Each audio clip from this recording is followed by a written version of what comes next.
نماز کا ذکر ہے اور ساتھ میں خشوع کا. خشوع کا مطلب یہ ہے کہ جھکاؤ، عاجزی، دل میں بھی عاجزی ہو اور ظاہری طور پر بھی عاجزی نظر آئے، لیکن ظاہری طور سے زیادہ دل کے اندر عاجزی ہو، اندر باہر دونوں کا جھکاؤ ہو، احساس ہو اس بات کا کہ میں نماز میں کس ہستی کے سامنے کھڑی ہوں. لغو باتوں سے دور رہتے ہیں. لغو کا مطلب یہ نہیں ہوتا کہ وہ گناہ کے کام ہوں، ضروری نہیں ہے. عام طور پر یہ بے فائدہ اور لا یعنی کام ہوتے ہیں جس میں وقت ضائع ہوتا ہے. اور ایک مومن، چونکہ اس کا وقت بہت زیادہ قیمتی ہے، ہماری سب سے بڑی میراث ہماری زندگی ہی تو ہے، جس کے وقت کا ہمیں نہیں پتا کہ وہ کس وقت ختم ہو جائے. اس لیے کوئی لمحہ لمحہ بھی مومن ضائع نہیں کرنا چاہتا، تو وہ کسی قسم کا فضول کام نہیں کرتا. وہ لغو باتوں سے دور رہتے ہیں، زکوٰۃ کے طریقے پر عامل ہوتے ہیں، یعنی اللہ کی راہ میں خرچ کرتے ہیں، اپنی شرمگاہوں کی حفاظت کرتے ہیں سوائے اپنی بیویوں کے اور ان لوگوں کے جو ان کی ملک یمین میں ہوں، یعنی وہ جو جنگ کے ہاتھ میں حاصل ہونے والی لونڈیاں، کہ ان پر محفوظ نہ رکھنے میں وہ قابل ملامت نہیں ہے. البتہ اس کے علاوہ کچھ اور چاہیں وہی زیادتی کرنے والے ہیں، یعنی اس کے علاوہ اگر کوئی اور طریقہ اختیار کرنا چاہتے ہیں تو وہ پھر زیادتی ہوگی. اپنی امانتوں اور اپنے عہد و پیمان کا پاس رکھتے ہیں، یعنی اپنی کمٹمنٹس کا، وہ کسی سے بھی کمٹمنٹ پوری جب کر لیتے ہیں تو وہ اس کو پورا کرتے ہیں، چاہے وہ کمٹمنٹ رب کے ساتھ ہو. اگر رب کے ساتھ کمٹمنٹ پوری کرنے والا ہے، اور ظاہر ہے چونکہ مومن ہے تو رب کے ساتھ تو کمٹمنٹ پوری کرتا ہی ہوگا، لیکن اس کے علاوہ وہ اپنے باقی کے معاملات میں بھی اس چیز کا پاس رکھتا ہے. کوئی امانت اس کے پاس رکھوائی جائے، جیسے کسی کا سیکرٹ رکھنا بھی ایک امانت ہوتی ہے، کوئی بات کسی نے کر دی اس کو اپنے پاس رکھنا، آگے نہ پہنچانا، یہ بھی ایک امانت ہوتی ہے.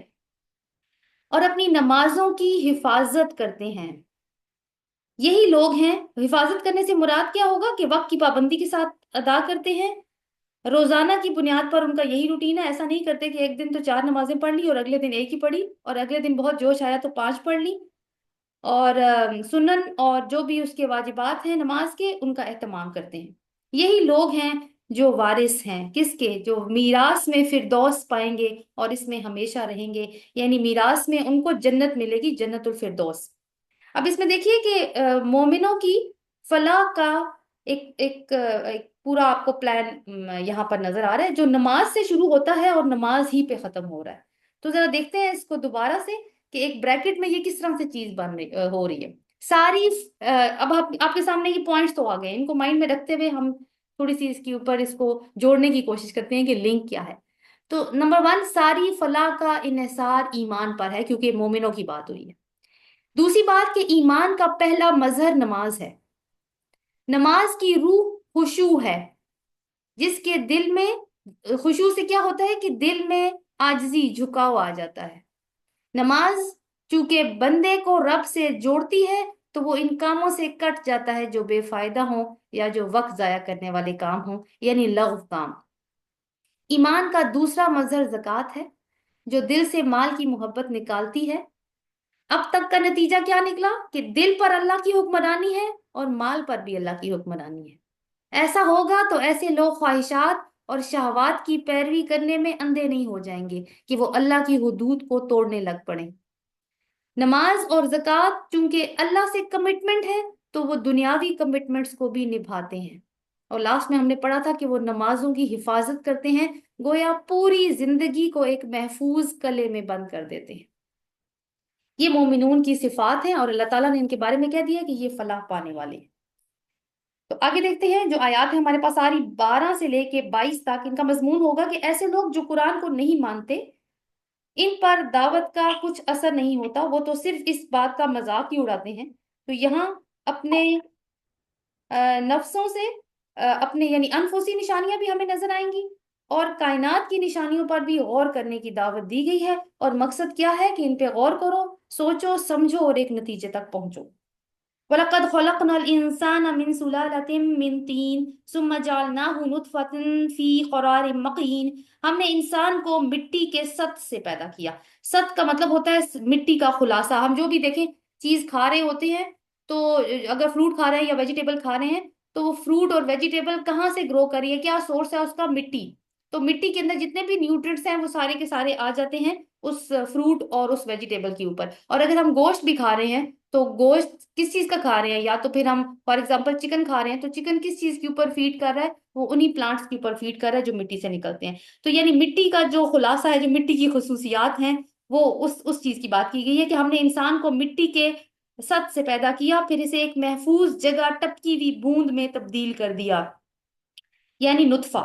پھر اس بوند کو لوتھڑے کی شکل دی. لوتھڑے کی شکل کیا ہے؟ وہ جو رحم مادر سے لٹک جاتا ہے، علقہ بن جاتا ہے، اور اس کے بعد یعنی امپلانٹیشن ہو جاتی ہے جو ماں کے رحم میں، اور پھر اس کو پتہ معلوم بھی ہو جاتا ہے کہ کوئی حمل ٹھہر گیا ہے. پھر اس لوتھڑے کو بوٹی بنا دیا، یعنی اب اس کی گروتھ شروع ہو گئی ہے. پھر بوٹی کی ہڈیاں بنائی، پھر ہڈیوں پر گوشت چڑھایا، پھر ایک دوسری ہی مخلوق بنا کر کھڑا کر دیا. وہ دوسری ہی مخلوق کیا تھی کہ اللہ تعالیٰ نے پھر اس میں اپنی روح میں سے پھونک دیا. تو پہلے وہ جو کچھ بھی تھا اب وہ انسان بن چکا ہے. کس وجہ سے؟ اس روح کی وجہ سے جو اس میں پھونک دی گئی ہے.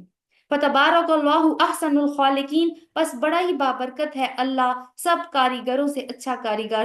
پھر اس کے بعد تم کو ضرور مرنا ہے، پھر قیامت کے روز یقیناً تم اٹھائے جاؤ گے. تو یہ ہمیں نا 7 سٹیجز آف لائف بتائی گئی ہیں: نطفہ، علقہ، مضغہ، روح، موت، اور موت کے بعد زندگی. اس کے بعد دیکھتے ہیں کیا ہوا.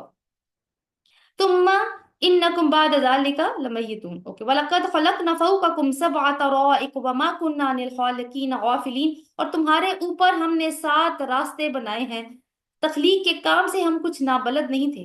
یعنی یہ 7 آسمان، جو 7 آسمان ہیں ان میں 7 راستے بھی ہیں. ایک آسمان سے دوسرے آسمان تک جانے کا راستہ ہے، جیسے کہ ہم نے معراج کے سفر میں بھی ڈسکس کی تھی یہ بات کہ رسول اللہ صلی اللہ علیہ وسلم ایک آسمان سے دوسرے آسمان تک جاتے تھے. اور اگر آپ ڈیٹیل میں وہ واقعہ پڑھیں تو ہر آسمان کا ایک دروازہ تھا جس کے اوپر فرشتے مقرر تھے، اور وہ پوچھا کرتے تھے کہ کون آیا ہے جبریل علیہ السلام سے، آپ کس کو ساتھ لے کر آئے ہیں. تو اللہ تعالیٰ نے یہ 7 راستے بھی بنائے. اور آسمان سے ہم نے ٹھیک حساب کے مطابق ایک خاص مقدار میں پانی اتارا، اس کو زمین میں ٹھہرا دیا. ہم اسے جس طرح چاہیں غائب کر سکتے ہیں. یعنی ابھی تو واٹر سائیکل چل رہی ہے نا، پانی میں دنیا میں جتنا پانی ہے وہ اپنی مقدار کو کانسٹنٹ رکھتا ہے، کم یا زیادہ نہیں ہوتا، لیکن اگر اللہ چاہے تو اس کو غائب بھی کر سکتا ہے. پھر اس پانی کے ذریعے ہم نے تمہارے لیے کھجور اور انگور کے باغ پیدا کیے. تمہارے لیے ان باغوں میں بہت سے لذیذ پھل ہیں، اس سے تم روزی حاصل کرتے ہو. اور وہ درخت بھی ہم نے پیدا کیا جو طور سینا سے نکلتا ہے، یعنی یہ درخت ہے جو زیتون کا درخت، تیل بھی لیے ہوئے اگتا ہے اور کھانے والوں کے لیے سالن بھی ہے، یعنی ڈپس کے طور پر بھی استعمال کرتے ہیں.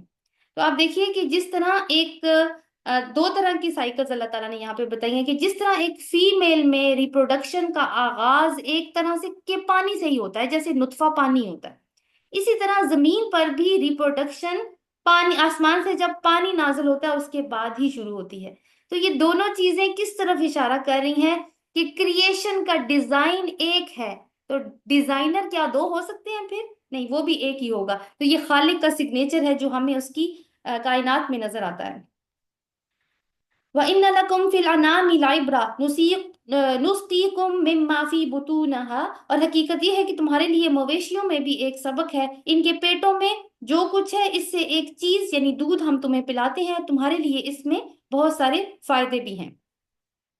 ان کو تم کھاتے ہو اور ان پر اور کشتیوں پر سوار بھی کیے جاتے ہو. تو یہ جو دلائل اللہ تعالیٰ دے رہے ہیں، اس سے کیا نتیجہ نکلتا ہے کہ اس خالق نے تمہاری ضرورت کا ہر طرح سے خیال رکھا ہے. زمین میں اس نے تمہیں زمین میں بسایا، زمین سے ہی خوراک دی، کیونکہ انسان 2 چیزوں کا مجموعہ ہے. ابھی ہم نے دیکھا ایک تو وہ زمین کے سط سے بنا ہے، یعنی یہ جو ہمارا مٹی کا وجود ہے، اور دوسرا اللہ تعالیٰ نے اس میں روح ڈالی ہے. تو مٹی کے وجود کی گروتھ کا انتظام تو اس نے مٹی سے ہی رکھ دیا ہے، لیکن روح کی گروتھ کا انتظام اس نے کہاں رکھا ہے؟ چلے جی وہ دیکھتے ہیں. اب جو آگے آیات آ رہی ہیں 23 سے 50 تک، اس میں جو مضمون ڈسکس ہوگا کہ اللہ تعالیٰ نے ہدایت کا انتظام کیا ہے وحی کے ذریعے. اللہ تعالیٰ کی سنت ہے کہ وہ انبیاء کو بھیجتے ہیں، لیکن لوگ انبیاء کو جھٹلاتے ہیں، اور جھٹلانے والوں کا کیا انجام ہوتا ہے؟ لیکن اس انجام سے پہلے اللہ تعالیٰ ان اقوام کو ڈھیل دیتے ہیں، اور جو لوگ مان جاتے ہیں، جو مومن بن جاتے ہیں، امتحان تو ان کا بھی ہوتا ہے لیکن کامیابی پھر انہی کے لیے. وَلَقَدْ أَرْسَلْنَا نُوحًا إِلَىٰ قَوْمِهِ فَقَالَ يَا قَوْمِ اعْبُدُوا اللَّهَ مَا لَكُم مِّنْ إِلَٰهٍ غَيْرُهُ، اور ہم نے نوح کو اس کی قوم کی طرف بھیجا، اس نے کہا اے میری قوم کے لوگوں، اللہ کی بندگی کرو، اس کے سوا تمہارے لیے کوئی معبود نہیں ہے، کیا تم ڈرتے نہیں ہو؟ اس کی قوم کے جن سرداروں نے ماننے سے انکار کر دیا وہ کہنے لگے یہ شخص کچھ نہیں ہے مگر ایک انسان تم ہی جیسا، اس کی غرض یہ ہے کہ تم پر برتری حاصل کریں، اللہ کو اگر بھیجنا ہوتا تو فرشتے کو بھیجتا۔ اور یہ اعتراض آپ دیکھیں ہر دور میں رہا ہے، صرف رسول صلی اللہ علیہ وسلم کے ساتھ یہ اعتراض نہیں ہے، وہ ہم نے پڑھا تھا پچھلی صورتوں میں۔ ہر دور میں جنہوں نے نہیں ماننا انہوں نے اسی طرح کے اعتراض کیے ہیں کہ اللہ نے رسول بھیجا ہے ہماری ہدایت کے لیے تو وہ انسان ہی کیوں بنا کے بھیجا ہے۔ تو اصل میں یہ کہنے ہیں کہ یہ شخص اپنی کوئی پوزیشن چاہتا ہے معاشرے میں، اس طرح اس لیے یہ باتیں کر رہا ہے کہ میں اللہ کا رسول ہوں۔ یہ بات تو ہم نے کبھی اپنے باپ دادا کے وقتوں میں سنی ہی نہیں کہ کبھی انسان بھی رسول بن کر آئے ہیں۔ اور دیکھیں یہ بات ان کی کس قدر جھوٹی ہے، کیونکہ اگر اہل مکہ کی بھی بات کریں تو وہ حضرت ابراہیم علیہ السلام کو جانتے تھے کہ وہ رسول ہیں، اس کے علاوہ ان کے پاس عاد اور سمود کی جو بستیاں ہیں ان کی کہانیاں موجود تھیں، ان کو پتا تھا کہ یہ کیوں تباہ ہوئے ہیں۔ کچھ نہیں، بس ایک آدمی کو ذرا جنون لاحق ہو گیا ہے، کچھ مدت اور دیکھ لو شاید افاقہ ہو جائے، یعنی اس طرح کی باتیں کرتے ہیں۔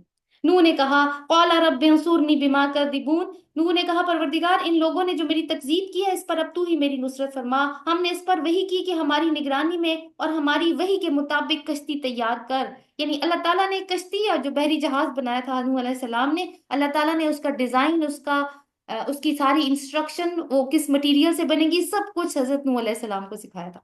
پھر جب ہمارا حکم آ جائے اور وہ تنور ابل پڑے تو ہر قسم کے جانوروں میں سے ایک ایک جوڑا لے کر اس میں سوار ہو جا اور اپنے اہل و عیال کو بھی ساتھ لے لے، سوائے ان کے جن کے خلاف پہلے فیصلہ ہو چکا ہے، اور ظالموں کے بارے میں مجھ سے کچھ نہ کہنا۔ کن کے بارے میں فیصلہ ہو چکا تھا کہ صرف ایمان لانے والے ہی کشتی میں بیٹھیں گے، چاہے آپ کے فیملی ممبرز میں کوئی ایسا ہو جو ایمان نہیں لایا وہ اس کشتی میں نہیں بیٹھ سکے گا۔ اب یہ غرق ہونے والے ہیں، پھر جب تو اپنے ساتھیوں سمیت کشتی پر سوار ہو جائے تو کیا ہے فقول الحمد للہ الذی نجانا من القوم الظالمین وقل ربی انزلنی منزلا مبارکا وانت خیر المنزلین۔ اس کو انڈرلائن کیجئے 29، یہ بہت ہی خوبصورت دعا ہے، منزل پر اترتے وقت یہ دعا مانگی جاتی ہے۔ اور اس نے کہا شکر ہے اور حمد ہے اس خدا کی جس نے ہمیں ظالم لوگوں سے نجات دی، اور یہ کہہ کہ پروردگار مجھ کو برکت والی جگہ پر اتار اور تو بہترین جگہ دینے والا ہے۔ اور اللہ تعالیٰ نے نوح علیہ السلام کو پھر بہترین جگہ دی، یعنی سمندر اور جو پانی اکٹھا ہو گیا تھا سیلاب کا وہ سارا ختم ہو گیا، اور اس کے بعد زمین خشک ہو گئی، اور پھر زمین کے وارث نوح علیہ السلام اور ان کے ساتھ جو لوگ آئے تھے وہی بنے۔ تو یہاں پہ کچھ پوائنٹس ہیں دعوت کے کہ دعوت کا آغاز کیسے کیا ہے حضرت نوح علیہ السلام نے، اور لوگوں کے اعتراضات کیا کیا شروع ہو گئے ہیں، اور اس کے بعد رسول نے پھر دعا مانگی اور قوم کا کیا انجام ہوا ہے۔ پڑھنے کو تو ہم جلدی تھی پڑھنے، لیکن پہلے ہم ڈیٹیل میں بھی پڑھ چکے ہیں، بٹ ظاہر ہے کہ 950 سال لگے ہیں ساری چیز کو، اور 950 سال کی ساری تفسیر تو اس قرآن میں آ بھی نہیں سکتی تھی۔ اس قصے میں بڑی نشانیاں ہیں اور آزمائش تو ہم کر کے ہی رہتے ہیں۔ کیا نشانیاں ہیں؟ کہ اللہ مخلوق کو پیدا کر کے بھول نہیں گیا، بلکہ انسانوں کو ہدایت کی خاطر، ان کی ہدایت کی خاطر اللہ تعالیٰ نے رسول بھیجے۔ رسولوں کو جھٹلانے والوں کو اللہ تعالیٰ نے پہلے ڈھیل دی لیکن پھر اس کے بعد پکڑ لیا، اور یہ کہ حق و باطل کی کشمکش میں فتح مومنوں کے حصے میں آتی ہے لیکن ایک دم نہیں، اس سے پہلے ان کو بہت زیادہ جدوجہد کرنی پڑتی ہے۔ ثم انشأنا من بعدهم قرنا آخرین فارسلنا فیہم رسولا منہم ان اعبدوا اللہ ما لکم من الہ غیرہ افلا تتقون۔ ان کے بعد ہم نے ایک دوسری قوم اٹھائی، یعنی دوسرے دور میں قوم اٹھائی، اور نوح علیہ السلام کے بعد جو ہیں وہ عاد آئے تھے لیکن ان کا نام نہیں دیا یہاں پہ۔ پھر ان میں خود انہی کی قوم کا ایک رسول بھیجا، ہود علیہ السلام۔ اس نے کیا دعوت دی؟ اللہ کی بندگی کرو، تمہارے لیے اس کے سوا کوئی معبود نہیں، کیا تم ڈرتے نہیں ہو؟ آپ دیکھیں دعوت کے پوائنٹ بالکل سیم چل رہے ہیں، لیکن آئے دوسرے دور میں ہیں یہ والے رسول۔ کیا تم ڈرتے نہیں ہو اس کی قوم کے جن سرداروں نے ماننے سے انکار کر دیا اور آخرت کی پیشی کو جھٹلایا، اور جن کو ہم نے دنیا کی زندگی میں آسودہ کر رکھا تھا، وہ کہنے لگے یہ شخص کچھ نہیں ہے مگر بشر تم ہی جیسا، جو کچھ تم کھاتے ہو وہی یہ کھاتا ہے، جو کچھ تم پیتے ہو وہی یہ پیتا ہے، اب اگر تم نے اپنے ہی جیسے ایک بشر کی اطاعت قبول کر لی تو تم بڑے ہی گھاٹے میں رہے۔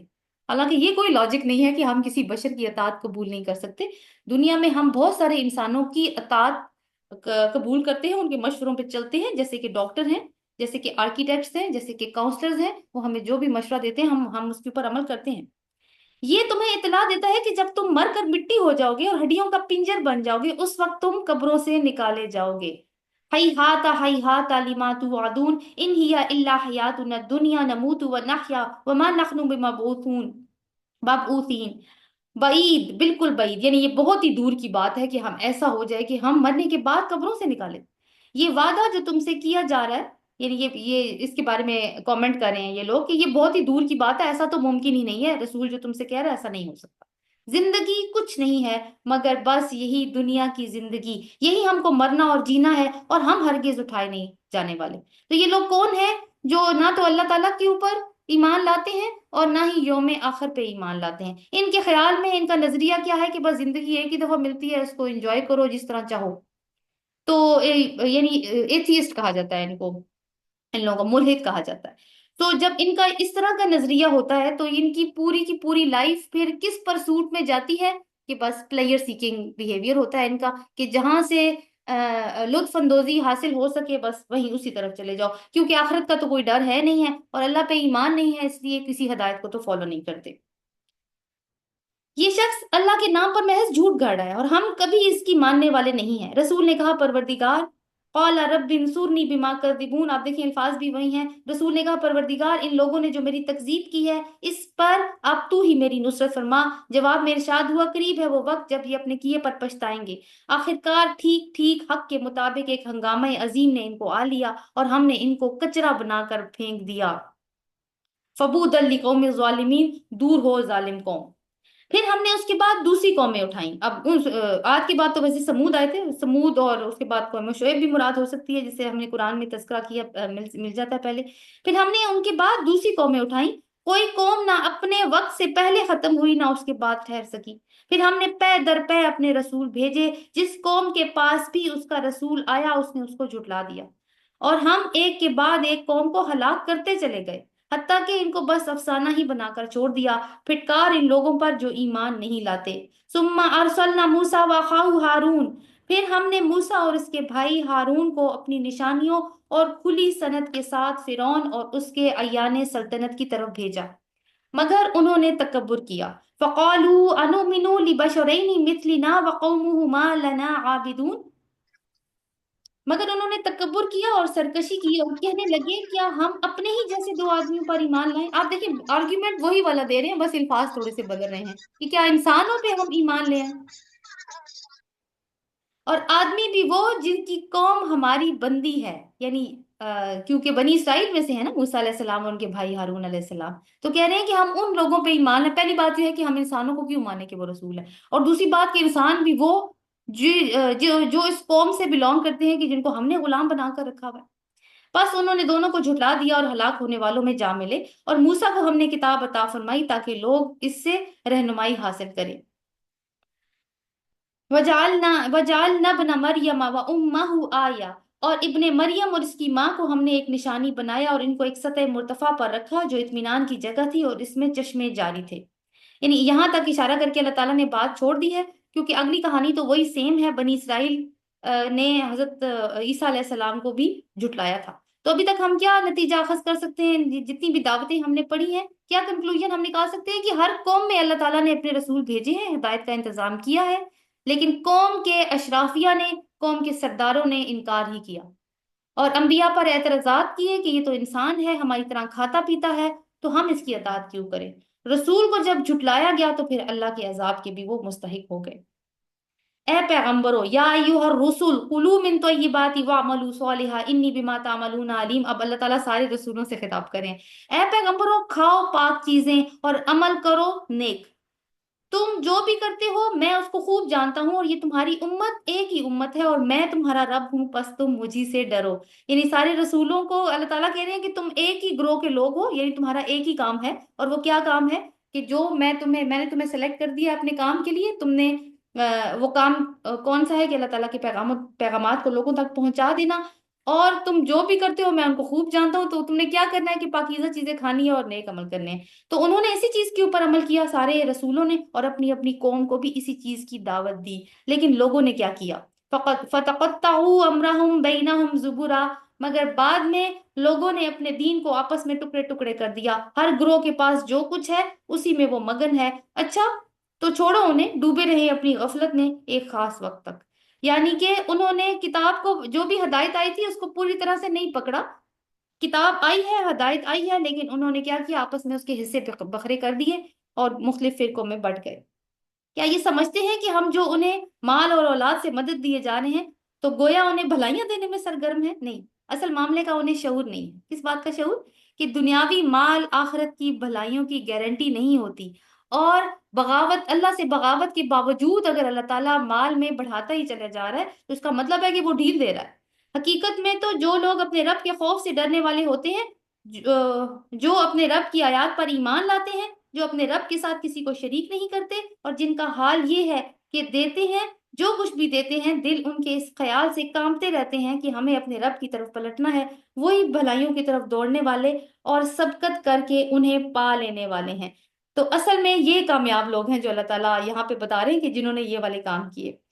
اور ہمیں پھر اس کا مطلب ہے کہ کس طرح کے کام کرنے چاہیے اگر ہم اچھے کام بھی کریں، کیونکہ یہ ان لوگوں کے بارے میں بتایا کہ یہ نیکیاں کر کے بھی ڈرتے رہتے ہیں کہ پتہ نہیں اللہ تعالیٰ قبول کرے گا یا نہیں کرے گا، پتہ نہیں ہم نے اس پائے کا کام کیا ہے کہ اللہ کے حضور وہ قبولیت کا شرف حاصل کر سکے۔ تو ہمارے لیے بھی یہی سبق ہے کہ ہمیں کس کوالٹی کے کام کرنے ہیں کہ جو بادشاہوں کے بادشاہ کے شایان شان ہوں اور وہ اس کو قبول کر لے۔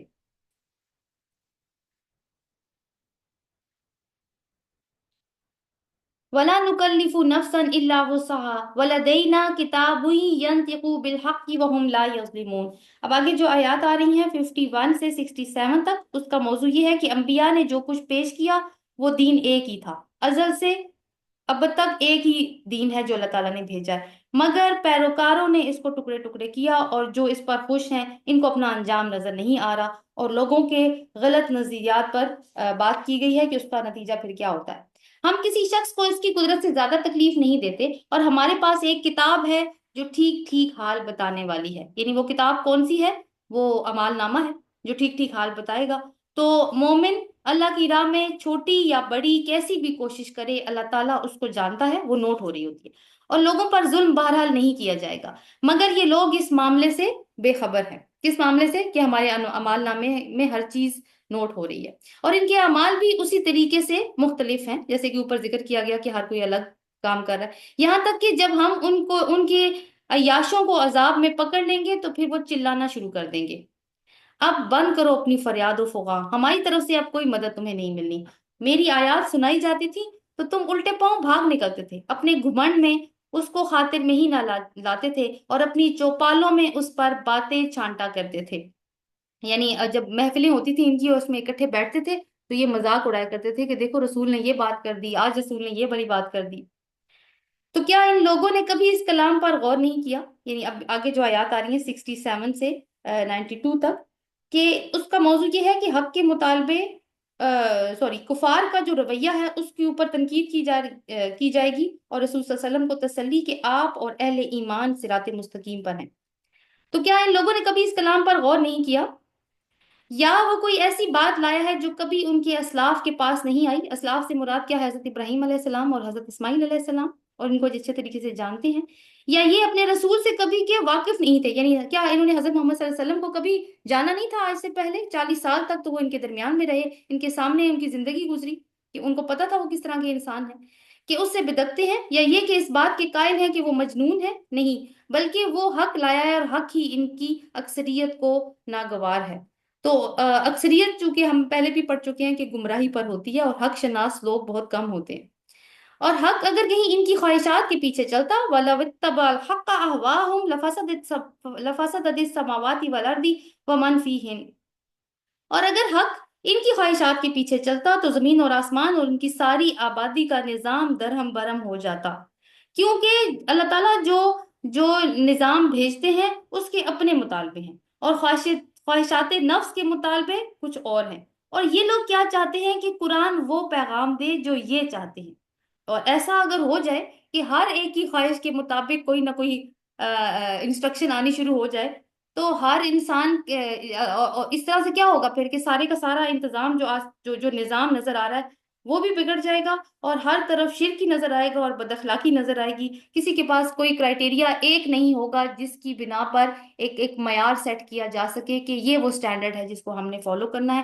اگر ہر ایک کی خواہشات پوری کر دی جائیں اور اسی کے مطابق اللہ تعالیٰ ہدایات بھیجے۔ نہیں، بلکہ ہم ان کا اپنا ہی ذکر ان کے پاس لائے ہیں اور وہ اپنے ہی ذکر سے منہ موڑ رہے ہیں۔ یعنی قرآن جو ہے وہ انسانوں کے لیے ایک واضح رہنمائی ہے، یہ وہ آئینہ ہے جس میں ان کو اپنی شکل نظر آ رہی ہے، اور اپنی شکل اگر آئینے میں نظر آئے تو عقل مند لوگ تو اس کو درست کر لیتے ہیں اگر اس میں کوئی خرابی ہے تو۔ ام تسلهم خرجن فخراج ربک خیر وهو خیر الرازقین، کیا تو ان سے کچھ مانگ رہا ہے؟ تیرے لیے اور تیرے رب کا دیا ہی بہت ہے اور وہی بہترین رازق ہے۔ تو ان کو سیدھے راستے کی طرف بلا رہا ہے، مگر جو لوگ آخرت کو نہیں مانتے وہ راہ راست سے ہٹ کر چلنا چاہتے ہیں۔ یعنی اللہ تعالیٰ کہنے کہ کیا آپ قرآن سنانے کی ان سے کوئی اجرت مانگتے ہیں؟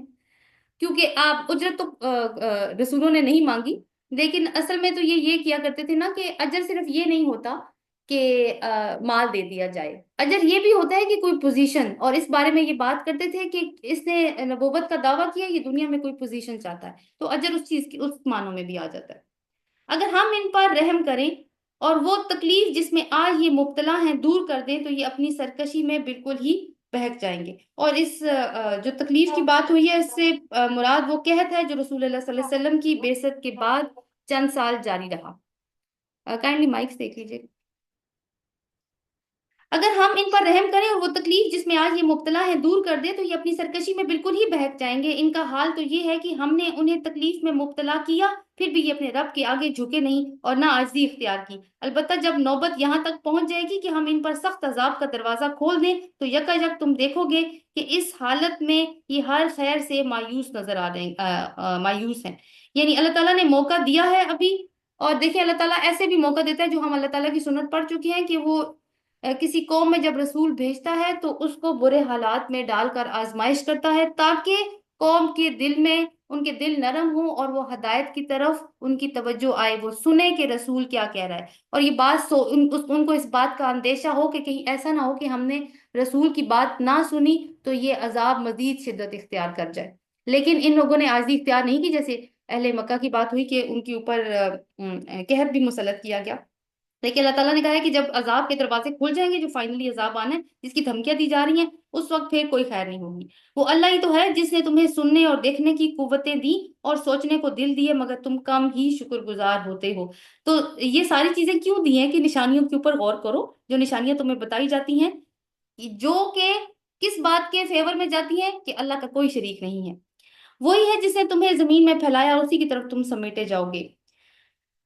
وہی زندگی بخشتا ہے، وَهُوَ الَّذِي يُحْيِي وَيُمِيتُ وَلَهُ اخْتِلَافُ اللَّيْلِ وَالنَّهَارِ أَفَلَا تَعْقِلُونَ، وہی ہے جو زندگی بخشتا ہے، وہی موت دیتا ہے، گردش لیل و نہار اسی کے قبضہ قدرت میں ہے۔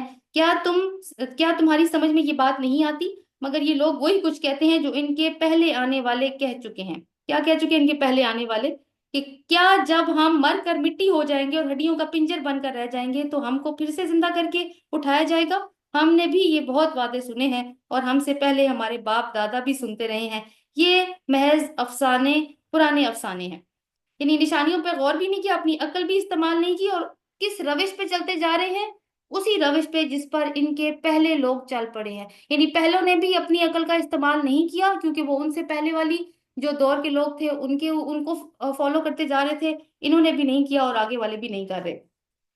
قل لمن الارض ومن فیہا ان کنتم تعلمون، ان سے کہو بتاؤ اگر تم جانتے ہو کہ اب یہاں پہ نا مشرکین کے کچھ عقائد میں اور اس میں تضاد بھی نظر آ رہا ہے ان کے کچھ عقائد میں۔ ان سے کہو بتاؤ اگر تم جانتے ہو کہ یہ زمین اور اس میں جو کچھ ہے کس کی ہے؟ یہ ضرور کہیں گے اللہ کی۔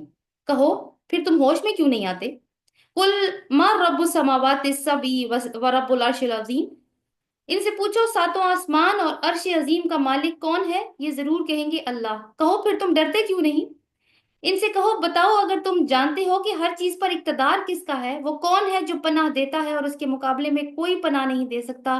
یہ ضرور کہیں گے یہ بات تو اللہ ہی کے لیے ہے۔ کہو پھر تم کہاں سے دھوکہ کھا رہے ہو؟ جو امر حق ہے وہ ہم ان کے سامنے لے آئے ہیں اور کوئی شک نہیں کہ یہ لوگ جھوٹے ہیں۔